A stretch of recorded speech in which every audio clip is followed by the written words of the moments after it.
오늘 말씀은 예수님께서 베드로와 이야기 나누는 그런 내용의 말씀입니다. 예수님께서 십자가에 죽으셨다가 이제 차례차례로 제자들을 만나 주시는 내용이 나오는데요. 공교롭게도 베드로를 만나실 때는 베드로를 처음 만나셨을 때와 똑같은 상황이 만들어집니다. 베드로가 밤새도록 고기를 잡으려고 애를 썼지만 한 마리도 잡지 못했을 때 예수님의 지시를 따라서 그물을 던졌더니 그물에 아주 가득 차게 고기가 잡혔습니다.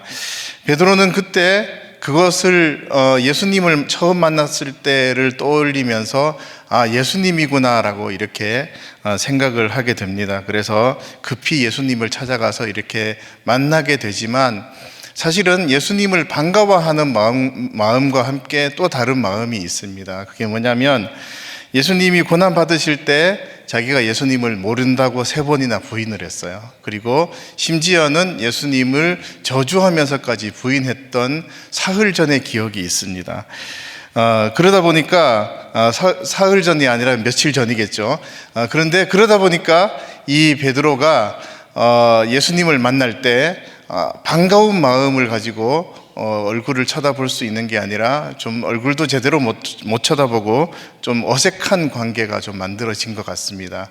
제자들이 12절에 보면 예수님인 줄 알지만 아무도 누구냐고 묻는 사람이 없다라고 하는 그 내용을 보더라도 거기에서 예수님이 반갑지만 동시에 죄스러운 마음을 가지고 있는 쭈뼛거리는 그 제자들의 모습이 좀 상상이 될 수 있습니다. 그런데 오늘 말씀에 보면 예수님께서 그런 제자들을 만나서 특히 베드로를 만나서 이야기를 나누시면서 마지막으로 당부하시는 말씀이 뭐냐면 3번이나 내 양을 먹이라 라고 이렇게 말씀하십니다. 내 양을 먹이라 라고 하는 것은요, 사실은 엄청난 사명을 주시는 거예요. 하나님께서 우리를 구원하시기 위해서 계획해 놓으신 그 일을 이 제자들로부터 시작하겠다는 그 말씀입니다. 이것은 마태복음 28장 18절, 19절, 20절에 나오는 것처럼 예수님의 이름으로 제자를 삼고 그들에게 하나님의 말씀을 가르쳐 지키게 하는 그 지상명령을 제자들로부터 시작하겠다는 그런 것과 같은 것입니다. 그런데 그 위대한 일이라는 것을 생각을 해보면 예수님 앞에 앉아있는 이 제자들의 모습이 영 미덥지가 않은 것도 사실입니다. 지난 3년 동안 제자들이 보여주었던 모습들을 이렇게 살펴보면 3년 동안 훈련을 받은 것 치고는 막바지까지 가서도 제자들의 모습이 크게 달라지거나 또 성숙되거나 하는 모습을 성경에서 찾기가 어렵습니다.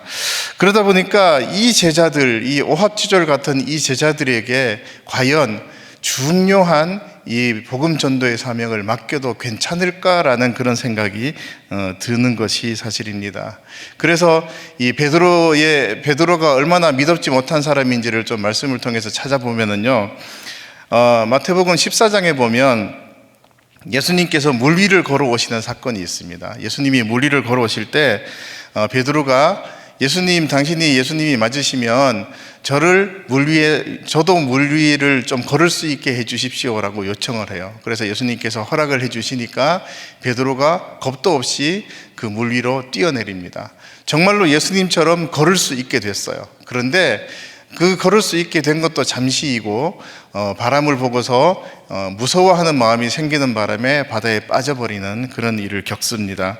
예수님께서 그 베드로를 건져주시면서 하시는 말씀이 믿음이 적은 자여 왜 의심하느냐라고 이렇게 질책을 하십니다. 베드로는 사실은 믿음이 있기는 했지만 충동적인 믿음이었어요. 그래서 금세 믿음이 생겼다가 금세 믿음이 사라지는 좀 얇은 믿음을 가지고 있다고 볼 수 있습니다. 누가복음 9장에도 보면 예수님이 베드로와 야고보와 요한을 데리고 따로 산에 가셔서 기도를 하시는데 거기에서 예수님의 얼굴이 환하게 빛나는 모습으로 바뀝니다. 아주 중요한 예수님께서 곧 하나님이시다라는 것을 나타내는, 그것을 확인할 수 있는 중요한 시점이었는데 그때 제자들이 뭘 하고 있었냐면 깊이 졸고 있었습니다. 졸다가 깨보니까 예수님이 형체가 바뀌어 있어요. 그래서 비몽사몽간에 신비한 경험을 했다는 이유로 이 베드로가 주님 여기다가 초막을 짓고 여기서 살고 싶습니다라고 이렇게 정신없는 소리도 하기도 합니다. 마태복음 16장에 보면 예수님께서 제자들에게 너희는 나를 누구라고 생각하느냐라고 이렇게 질문하셨을 때 베드로가 아주 명품 대답을 하죠. 주는 그리스도시요 살아계신 하나님의 아들이십니다 라고 그렇게 대답합니다. 그래서 예수님께서 그것을 칭찬을 해주시고, 그리고 너의 고백 위에다가 내가 교회를 세우고 천국의 열쇠를 주겠다, 이렇게 큰 칭찬을 듣게 됩니다. 근데 여기까지만 하면 참 좋은데 베드로는 거기서 한 발짝 더 나가서 그 예수님께서 이후에는 고난을 받고 죽임을 당하실 것이다 라고 그렇게 말씀하시니까 가만히 있지 못하고 예수님을 붙잡고 절대 그런 일이 일어나서는 안 된다라고 말했다가 예수님으로부터 사탄아 내 뒤로 물러가라, 너는 하나님의 일이 아니라 사람의 일을 생각한다라고 또 꾸중을 듣는 그런 모습을 보입니다. 그러니까 끝까지 이 베드로는 믿음직한 모습이 별로 없었습니다. 결국에는 예수님이 십자가에 고난 받으시는 그때에도 나는 죽을지언정 예수님을 떠나지 않겠습니다 라고 했다가 예수님을 3번이나 부인하는, 저주까지 하는 그런 실수를 하게 됩니다. 베드로는 다른 제자들보다도 유독 더 엉뚱하고 충동적이고 지혜롭지 못한 그런 모습을 가지고 있습니다. 심지어 예수님을 배반한 전과도 있는 그런 사람입니다. 그런데 제가 만약에 그런 베드로를 부활 이후에 만났다면, 예수님과 같은 입장에 되어서 만났다면 사명을 주고 뭐 이러는 거를 하기 이전에, 또 나에 대한 잘못을 용서하기 이전에 내가 많이 섭섭하니까 내가 너 따귀 한번 때려야겠다라고서 따귀부터 때리고 시작했을 수도 있습니다. 그런데 예수님은 섭섭한 기색이나 이런 것이 전혀 없이 이 베드로에게 그 하나님께서 계획하신 위대한 일을 맡기는 일을 그 자리에서 하신 것입니다. 내 양을 먹이라라고 하는 이 막중한 임무는요, 정말 그 정도로 중요한 일이고 예수님께서 심혈을 기울여서 또 목숨을 바쳐서 이루어 가시려고 하는 그 일입니다. 그런데 그런 일이라면 사실은 뭐 좀 더 베드로가 아니라 좀 더 차분하고 학식도 있고 리더십도 있고 이런 사람이 그 일을 맡으면 적합할 것 같아요. 뭐 지금으로 말하면 뭐 석박사 학위 정도는 있어야 되고 사회 경험이 많은 풍부한 그런 사람이 하는 것이 훨씬 더 잘 어울린다고 생각이 드는데, 예수님은 충동적이고 실수를 잘하고 다혈질인, 여전히 안정적이지 못한 이 베드로에게 내 양을 먹이라라고 이렇게 사명을 주시는 것입니다. 아무리 생각해도 베드로에게는 그것이 어울리지 않는 것 같습니다. 여러분은 어떻게 생각하세요? 여러분 스스로가 하나님의 사명을 감당하기에 적합하신 것 같으신가요? 사실 여러분도 지금 맡고 있는 직분이나 또 봉사하는 일, 헌신하는 일, 이런 것들을 하고 계시지만 대부분의 사실은 그 일을 처음 맡을 때 나는 이렇게 부족한 사람인데 왜 내가 이런 일을 할 수 있을까라는 마음으로 처음부터 시작을 하셨을 것 같습니다. 나는 자격이 충분하기 때문에 이것 말고도 더 많이 할 수 있다고 자신감을 가진 사람은 아마 없을 거라고 생각이 듭니다. 저도 그랬어요. 저도 저보다 훌륭하고 훨씬 잘할 수 있는 사람들이 많은데 왜 이 중요한 일을 저한테 맡겨서 이렇게 하나님이 손해보는 일을 감수하실까라는 그런 생각을 많이 했었습니다. 그런데 그렇게 생각을 해볼 때 하나님 앞에, 그러면 하나님이 이 사람은 정말로 적합하다라고 생각할 만큼 믿을 만한 사람이 누가 있었을까를 성경에서 한번 찾아보았습니다. 몇 명을 좀 찾아봤는데 최초로 만들어진 인간인 아담을 봤습니다. 아담은 하나님이 만들어 놓으신 세상의 가장 순수한 상태를 즐길 수 있는 사람이었죠. 그리고 하나님이 손으로 지으셔서 특별하게 지어진 존재이기도 합니다. 최초로 모든 것을 누린 사람이지만 이 아담이 또 한 가지가 있는데 최초로 죄를 지은 사람이기도 하다는 거죠. 그러니까 적합한 사람이 아니라는 생각이 듭니다. 또 믿음의 조상 아브라함도 하나님의 약속을 믿어서 그것이 인정받기는 했지만 하나님의 약속을 믿는 데까지 많은 실수와 시행착오를 겪어야만 했던 그런 사람이었습니다. 그리고 이스라엘이 된 야곱도 사실은 이스라엘이 되기까지 자기 마음대로 자기가 원하는 대로 살려고 무진장 애를 쓰다가 거짓말을 하고 속이고 쫓겨나고 이런 일들이 반복되던 사람이었습니다. 결국에는 하나님이 오셔서 이스라엘이라고 그렇게 만들어 주신 것입니다. 모세도 그렇습니다. 출애굽을 지도한 훌륭한 지도자였지만 이 사람 역시 자기 힘으로 어떻게 해보려다가 살인을 저지르는 그런 실수를 범했고, 또 출애굽하는 모든 과정에도 사실 아브라함에게 하나님이 함께 해주시지 않았으면 아무것도 할 수 없는 그런 사람이었습니다. 이렇게 단 몇 명의 사례만 보더라도 하나님이 보시기에 완벽하다라고 생각할 수 있을 만한 조건을 가진 사람은 하나도 없는 것을 발견할 수 있습니다. 우리들도 마찬가지입니다. 우리들도 하나님의 손에 쓰이기에 적합한 사람이 될 수가 없습니다. 우리는 애초에 구원받을 자격도 없었고요, 우리가 하나님의 일꾼이 될 자격도 없었습니다. 그냥 하나님의 은혜로 이 자리에 있는 것입니다. 우리가 구원받은 것도 하나님의 은혜이고, 우리가 직분을 받는 것도 하나님의 은혜이고, 내가 하나님의 일에 충성할 수 있는 기회가 주어진 것도 하나님의 은혜라는 것을 여러분 꼭 기억하시기 바랍니다. 예수님이 베드로에게 내 양을 먹이라라고 이렇게 사명을 주신 것은 이제 3년 동안 훈련을 잘 받았으니까, 네가 자격이 되었으니까 이제 할 수 있겠다라고 그렇게 해서 맡기신 것이 아니라, 여전히 불안정하고 또 한 번 배반한 사람이면 두 번 더 배반할 수 있다는 생각이 드는 그런 사람인데도 불구하고 하나님의 일을 할 수 있도록 예수님이 은혜를 베푸신 것입니다. 예수님이 이렇게 이제 사명을 주신 후에 무슨 일이 일어났는지를 좀 말씀을 찾아볼 텐데요. 같이 읽겠습니다. 그들이 다 성령의 충만함을 받고 성령이 말하게 하심을 따라 다른 언어들로 말하기를 시작하니라. 이 말씀은 이제 오순절 성령 강림이 있을 때의 모습이에요. 제자들은 분명히 평범한 사람들이었는데 성령께서 각 사람에게 이렇게 임해 주시니까 갑자기 자기 본래의 모습을 초월하는 모습이 나타납니다. 외국어를 알지도 못하고 배운 적도 없는 사람들이 외국어로 유창하게 하나님의 나라를 말하기 시작합니다. 그 모습을 보고 사람들이 깜짝 놀라서 우왕좌왕하니까 사람들을 집중시켜 놓고 베드로가 설교를 하기 시작합니다. 베드로 역시 성경을 잘 아는 사람도 아니고 누군가에게 설교해 본 적이 없는 사람이에요. 그런데 이 베드로가 그 사람들 앞에서 설교를 합니다. 설교를 하면서 구약 성경의 요엘 선지자의 예언을 말하면서 그 요엘이 말했던 그 예언대로 구원자가 오셨고, 너희들이 십자가에 못 박은 그 예수님이 바로 너희들이 알고 있는, 기다리고 있는 메시아가 맞다라고 그렇게 선포를 합니다. 이 말을 듣고 사람들이 다 마음에 찔려서 우리가 그럼 어떻게 해야 됩니까?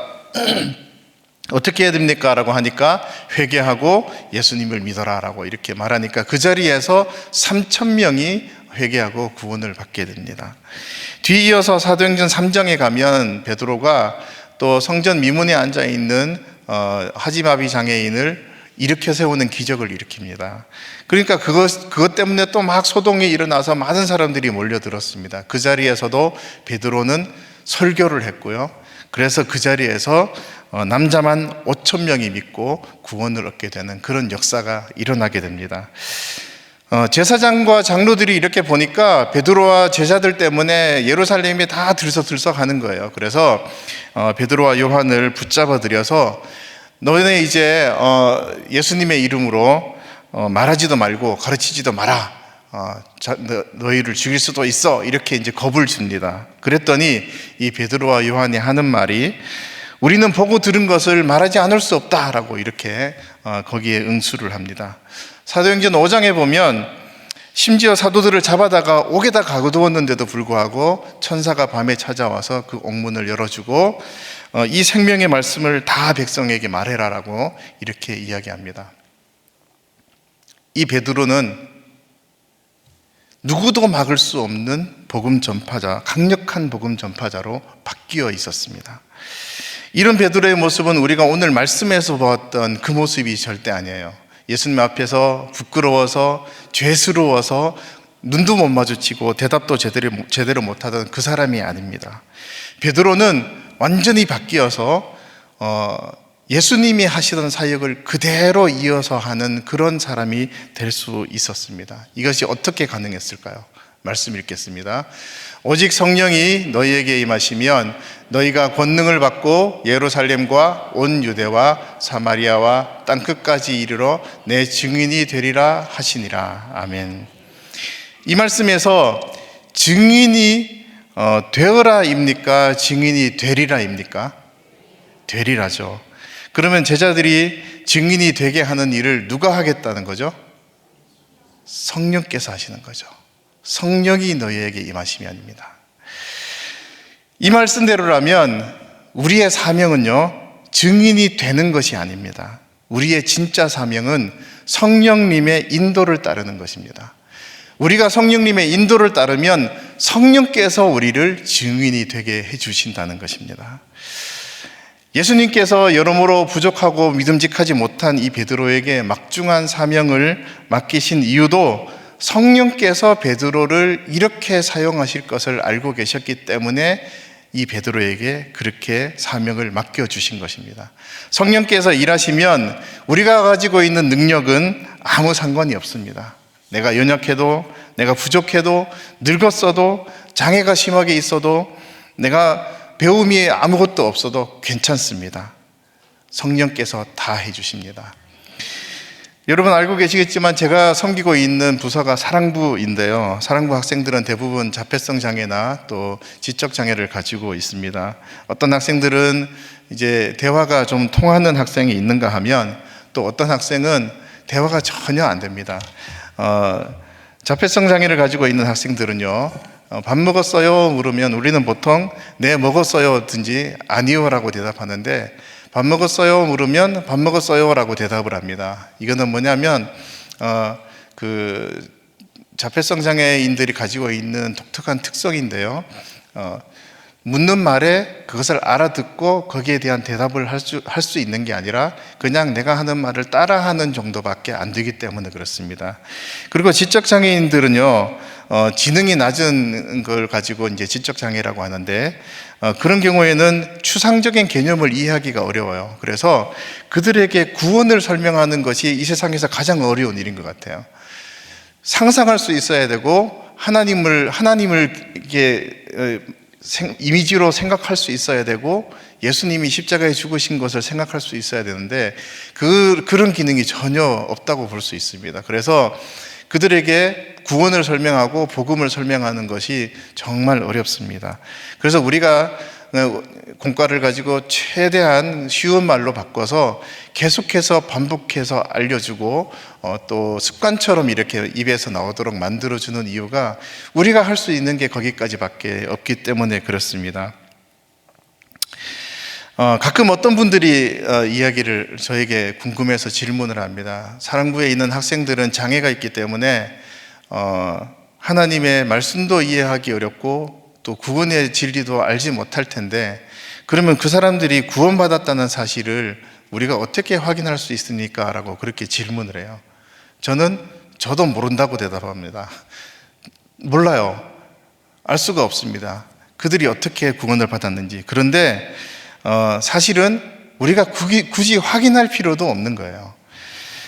우리는 복음을 들어야 할 대상인 우리 장애인 학생들이 있기 때문에 그들에게 복음을 전하는 것이고요, 우리에게 복음을 전하라고 하는 그 역할이 주어졌기 때문에 하는 겁니다.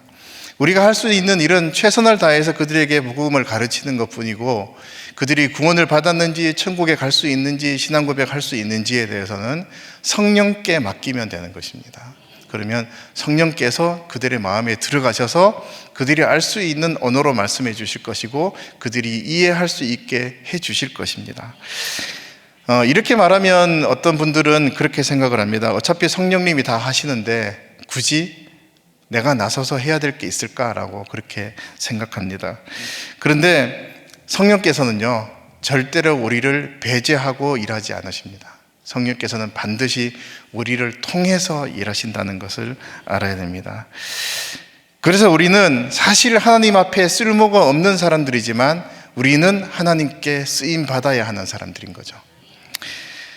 그렇다면 하나님 앞에 우리가 쓸만한 사람이 되려면 어떻게 해야 되는지 제가 두 가지로 좀 설명드리겠습니다. 첫 번째는 하나님께 쓸만한 사람이 되려면 물러서지 말고 앞으로 나가는 사람이 되어야 합니다. 여러분 다윗을 잘 아실 텐데요. 다윗이 물맷돌을 가지고 골리앗을 쓰러뜨린 이 내용을 잘 아실 겁니다.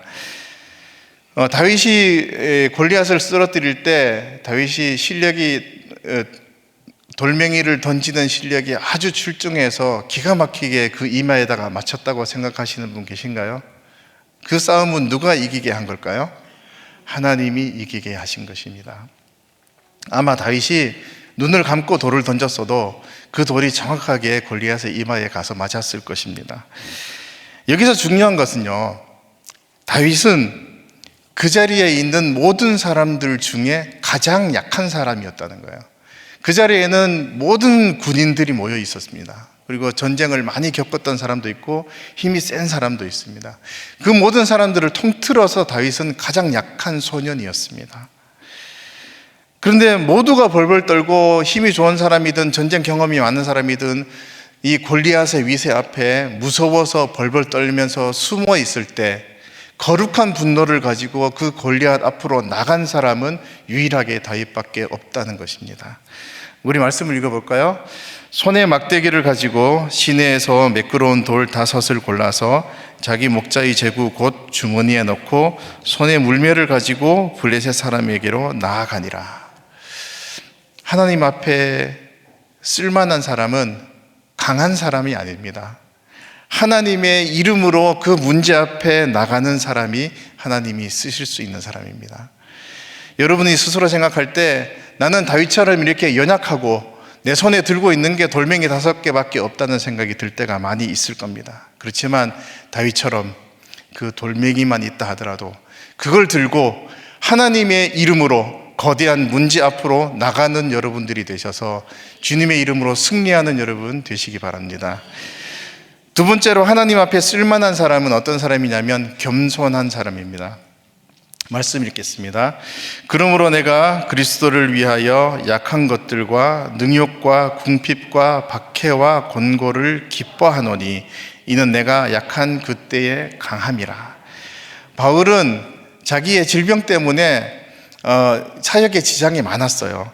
그래서 하나님 앞에 고쳐달라고 3번 기도했습니다. 그런데 하나님으로부터 돌아온 응답은 내 은혜가 네게 족하다입니다. 바꿔서 말하면 그냥 그렇게 살아라 입니다. 그때 바울은 하나님 너무하십니다 하고 좌절하고 또 우울하게 있는 것이 아니라 그 응답을 듣고 기뻐했습니다. 왜냐하면 하나님의 응답을 듣고 깨달았어요. 내가 약하고 불리할수록 하나님의 능력이 더 많이 나타나고 더 드러나는구나라는 사실을 깨달았기 때문에 오히려 내가 박해받고 공고하게 되는 것을 기뻐한다라고 이렇게 고백을 했습니다. 교회나 여러분 사역자들이나 이런 분들이 여러분에게 이 일을 좀 맡아주십시오 혹은 이 직분을 맡아주십시오라고 여러분들에게 이야기할 때 여러분들이 거절하면서 흔히 하는 말이 저는 부족해서 못합니다 라고 이렇게 말하죠. 이 자리에도 그렇게 말하신 분이 있을 거란 생각이 듭니다. 그런데 그럴 때 하나님이 뭐라고 말씀하실까요? 그래, 너 부족한 건 내가 다 알아. 그래서 내가 너를 쓰려고 하는 거야 라고 아마 이렇게 말씀하실 것 같아요. 이 말이 이후에 여러분들이 또 거절할 일이 생길 때 생각났으면 좋겠습니다. 내가 다 알아. 그래서 너를 쓰는 거야 라고. 하나님의 관점에서 사실은 쓸만한 사람이 쓸모있는 사람은 아무도 없습니다. 근데 이것을 말을 바꿔서 말을 하면요, 하나님이 쓰시지 못할 사람은 아무도 없다는 말도 됩니다. 나를 부족하다고 말하는 것은 사실은 겸손이 아닙니다. 진짜 겸손은 하나님의 부르심에 응답해서 순종하는 것이 진짜 겸손이라는 것을 아시기 바랍니다. 하나님이 사용하시고자 할 때 하나님 앞에 겸손히 순종해서 하나님의 손에 쓰임받는 여러분 되시기 바랍니다. 우리 찬양팀 나와주시고요. 제가 말씀 정리하겠습니다. 우리는 하나님 앞에 쓸만한 사람들이 아닙니다. 우리가 구원받은 것도 하나님의 은혜이고, 우리가 직분을 받고 충성할 수 있는 것도 하나님의 은혜임을 알고 감사하는 여러분 되시기 바랍니다. 나는 비록 부족한 사람이지만 하나님이 나와 함께 하신다면 극복하지 못할 문제가 없다는 그 믿음으로 앞을 향해서 나아가는, 그래서 하나님께 쓸만한 사람이 되는 여러분들 되시기 바랍니다. 우리는 하나님의 일을 하면서도 나의 능력을 드러내려고 하는데, 하나님의 능력을 드러내는 비결은 나를 겸손하게 해서 약해지는 것입니다. 겸손히 나를 낮춰서 하나님의 능력을 나타내는 일에 쓰임받는 여러분들 될 수 있기를 바랍니다.